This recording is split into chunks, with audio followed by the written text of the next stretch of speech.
Hello. We use this program called XC Stats. It does a few different things in terms of keeping track of meet results and different things, but the main reason I like it is for two things. One, it has a really good logging system that allows you to put in your workouts and activities and put some comments. It allows me to see it as well, so we can kind of track things going throughout the season. It's also what we're going to use in order for you to track your mileage so that you can earn some of those cool shirts that we have. And the other reason I like it is it has a really nice interface for me to be able to send emails and texts to you guys, as well as any parents. So I just want to show you the initial steps for logging in. Once you go to xcstats.com, you should get a page that looks something like this.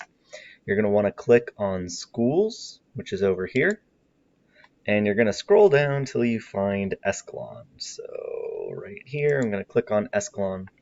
And then in this top right hand corner over here, you have the opportunity to log in for those of you who already have your account, or you can create a new account, which is what a lot of you are going to need to do. So when you go to create that new account, this is just helping you understand what information you need. Basically, it's your standard login. But I also encourage you to have contact info for your parents, whether that's an email, a text, or both. So you have to put in your registration code, which for us is what you're seeing on the screen right now. So it is that capital ESKICC exclamation mark.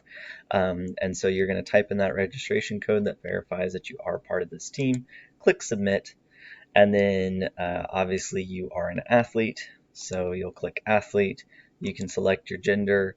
Do you already have results in XC Stats? Here's what you want to think about. If you have raced not this past kind of short season in February, March, but prior to that, then yes, you already have an account, and you should be able to find your name in this right-hand side over here. That being said, most of you don't fall into this category, so you're going to go ahead and say, no, I don't have any results yet.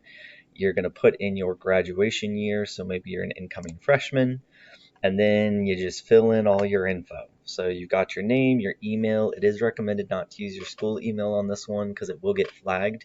If you do use your school email, just realize that you want to check your spam folder and then send it back to your inbox so that it doesn't keep marking it as spam. And then this is the big one. I'm going to require this. You got to put in at least one form of parent contact. My preference is probably a phone number or email. Well, that's not really a preference. One of the two. Obviously, if they put the phone number in there, they can receive the text updates as well. Emails for the larger messages, so probably at least an email would be the first one. But put at least one contact info in that line. That way, I've got an avenue of communication.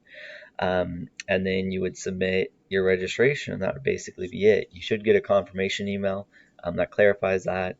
If you answered yes to already having results in, it's going to give you some choices where you can connect to athletes and basically say, this one's me, and then proceed from there. So I just wanted to point that out. Again, we use it for logging, which I'll talk about again in a second, as well as communication, both texting and emails. You can expect weekly updates for emails and then texts for short messages and reminders.